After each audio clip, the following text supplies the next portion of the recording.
Hello, I'll be reading a book called A Monster Calls by Patrick Ness, illustrations by Jim Kay. Chapter 1. A Monster Calls. The monster showed up just after midnight. As they do. Connor was awake when it came. He'd had a nightmare.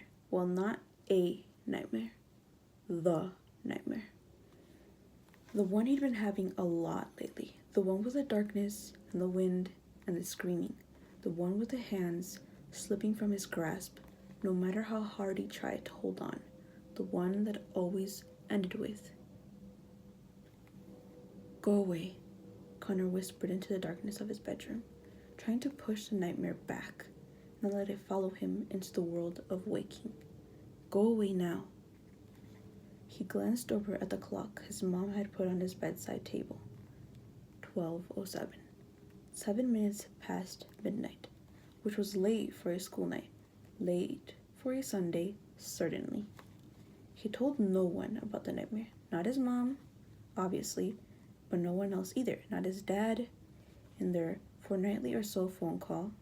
Definitely not his grandma, and no one at school. Absolutely not.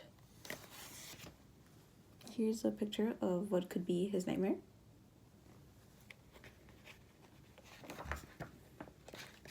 What happened in the nightmare was something no one else ever needed to know. Connor blinked groggily at his room, then he frowned. There was something he was missing. He sat up in his bed, waking a bit more. The nightmare was slipping from him. But there was something he couldn't put his finger on. Something different. Something... He listened, straining against the silence. But all he could hear was the quiet house around him, the occasional tick from the empty downstairs, or a rustle of the bedding from his mom's room next door. Nothing. And then, something. Something he realized was the thing that had woken him up. Someone was calling his name. Connor. He felt a rush of panic, his guts twisting. Had it followed him? Had it somehow stepped out of the nightmare and... No, don't be stupid, he told himself. You're too old for monsters. And he was. He turned 13 just last month. Monsters were for babies. Monsters were for bedwetters.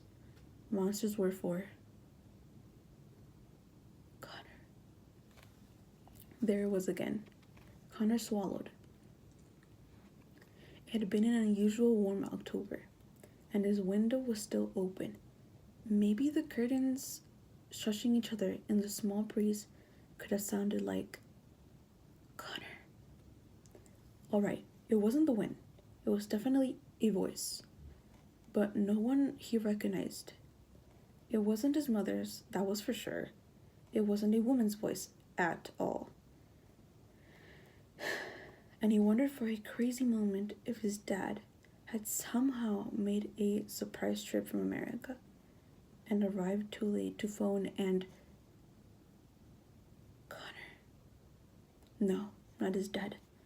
This voice had a quality to it. A monstrous quality, wild and untamed.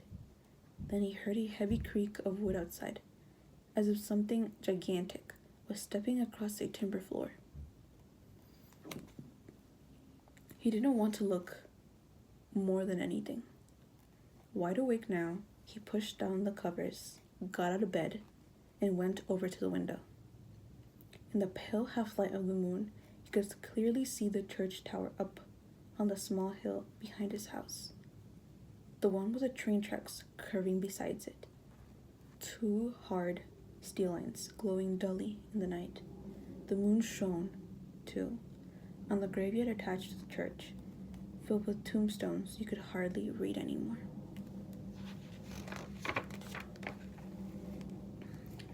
Connor could also see the great yew tree that rose from the center of the graveyard, a tree so ancient it almost seemed to be made of the same stone as the church.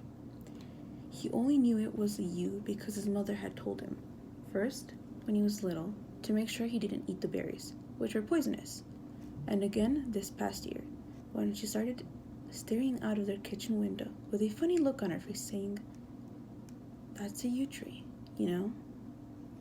And then he heard his name again, "Connor," like it was being whispered in both of his ears. "What?" Connor said, his heart thumping, suddenly impatient for whatever was going to happen. A cloud moved in front of the window, covering the whole landscape in darkness, and a whoosh of wind rushed down the hill and into his room. It billowing the curtains. He heard the creaking and cracking of the wood again, groaning like a living thing, like the hungry stomach of the world crawling for a meal. He could be the next meal. You never know. Then the cloud passed, and the moon shone again on the yew tree, which now stood firmly in the middle of his backyard. And here was the monster. As Connor watched, the uppermost branches of the tree gathered themselves into a great and terrible face, shimmering into a mouth and nose and even eyes peering back at him. Other branches twisted around one another, always creaking, always groaning, until they formed two long arms and a second leg to set down besides the main trunk. The rest of the tree gathered itself into a spine and then a torso, the thin needle-like leaves weaving together to make a green, furry skin that moved and breathed as if there were muscles and lungs underneath. Already taller than Connor's window, the monster grew wider as it brought itself together, filling out to be a powerful shape, one that looked somehow strong, somehow mighty. It stared at Connor the whole time. He could hear the loud, windy breathing from its mouth. It set its giant hands on either side of his window, lowering its head until its huge eyes filled the frame. Holding Connor with its glare, Connor's house gave a little moan under its weight. We'll stop here and continue reading the next pages later. Thank you.